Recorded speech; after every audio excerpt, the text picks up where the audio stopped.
With the coldest air many Americans have ever experienced. Extreme and dangerous cold gets its grip on Illinois. Temperatures in some areas will drop to record-breaking lows with wind chills of more than 50 below zero.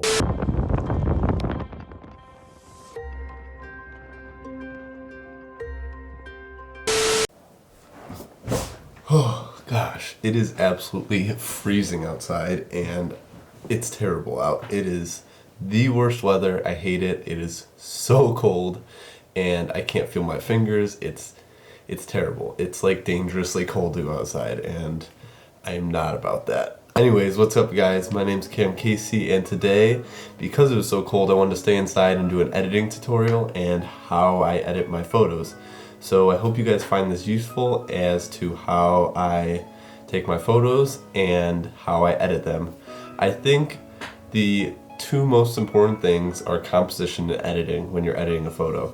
So the composition, if you can get that down, then it's all up to the editing as to how good your image is.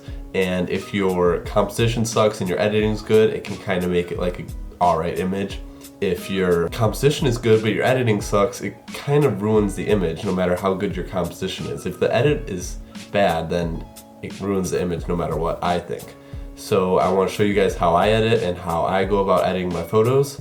There'll be a link in the description with the Dropbox to download the image if you want to follow along as I am editing it. So let's jump on into the computer and I hope you enjoy. Alright, what's up you guys? Now that we are in the computer and you can see me, let's get into this.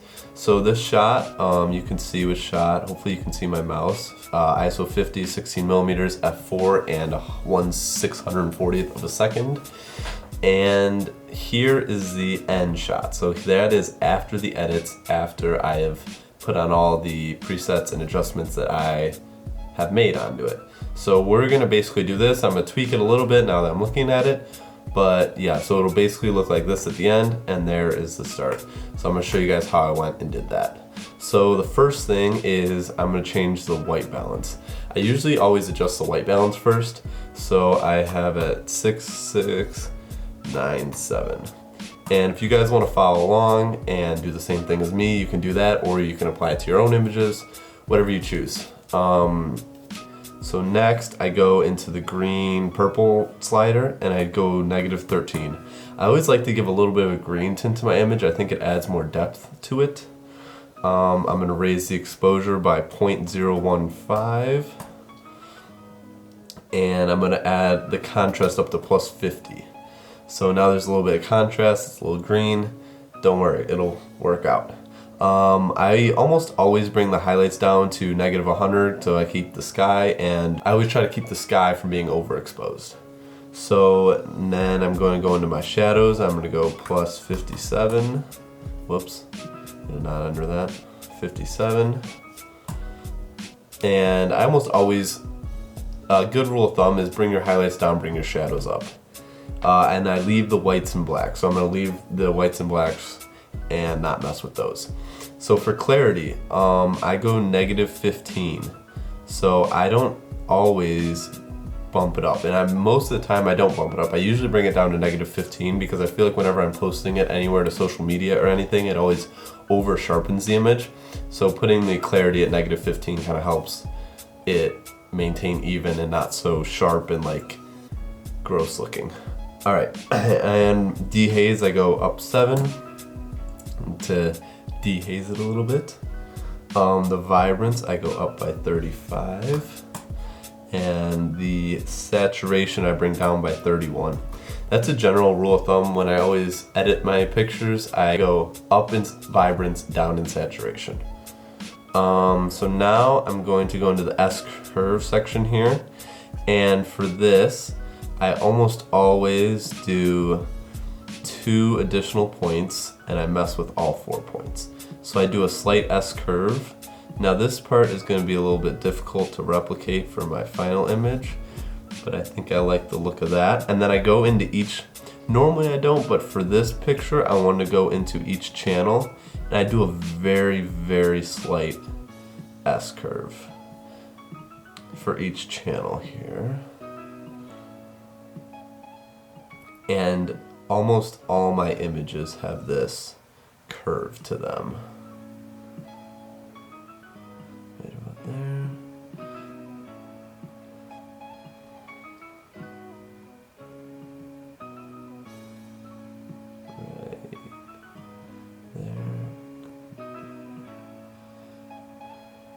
Alright, I think that's about good for now because we're going to continue to mess with the colors here and see how that works out. So for the colors, going to the red, I'm going to go -41 on the hue, and that just gives it a little bit more of a pink than a harsh like orange or red. And then I don't mess with the saturation of the reds, and for the luminance I bring it down 15 because I don't want them to pop so much. For the oranges, I go at a -5 to make it just a little bit more like orangey red. And then I go -76 for the saturation. And then I go 0 for the luminance. I don't adjust that. For the yellows, I go -72. For the saturation, I go 5. And for the luminance, I go -2. Just bringing it down a little bit. See, it looks bad right now, but don't worry. Colors will be adjusted so that they all even out and look good in the end. The yellow is a really important slider, I think, because I generally have a lot of oranges and yellows in my images. I don't know why, but it always seems to determine a lot of my images, so I make sure that I try to get the yellows perfect. For green, I want to take all the green out, so I go -100 on the saturation. I also take 100 off of the hue, so it's the green is more yellow. And for the luminance of the green, I go up 4 just to give it a little bit more brightness. Now for the aquas, I go up 10 to make it a little bit more blue. I go -28 for the saturation, and I go up 15 for my luminance. And then for the blues, I don't adjust the hue of the blues because I think it kind of can screw with the image a little bit if you mess with those too much. I go -73 for the saturation to take a lot of that blue sky out. I take a lot of that blue sky out just because I don't like that in my images. I think that can ruin an image sometimes.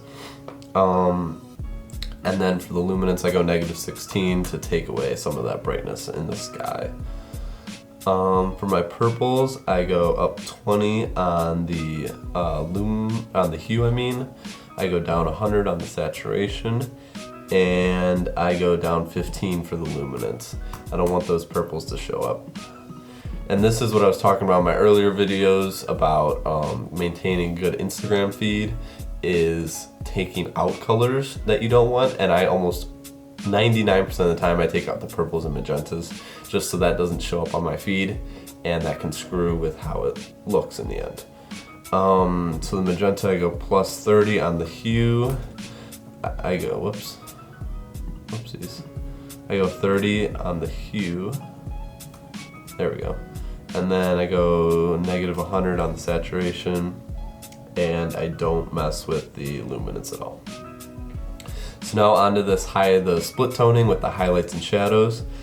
For my highlights, I like to go to 178. That gives it a little bit more of a blue, and then with the saturation, I only mess with this just a little bit. I bring it up 7. It gives it that,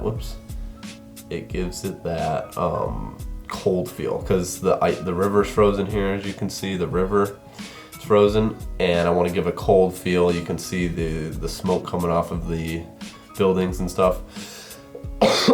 I want to give it a colder feel.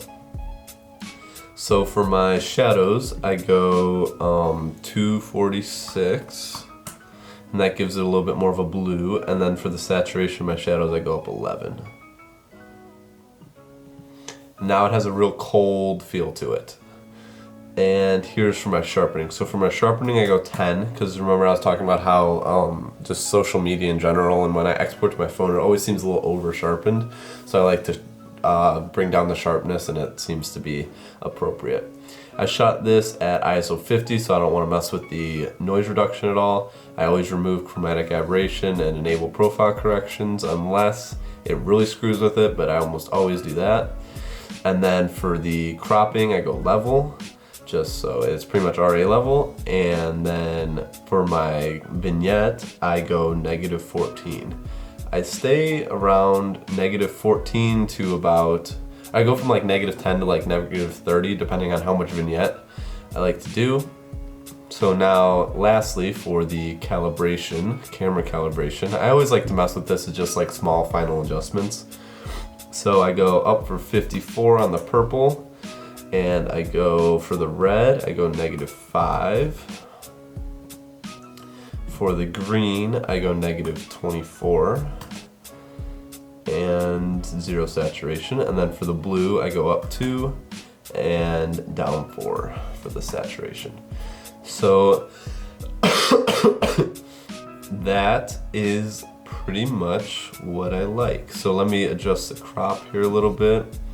I feel like there's a little extra space and a little extra sky that I don't need. So right about there looks good. And I always do this just to check because I want this building to be centered here.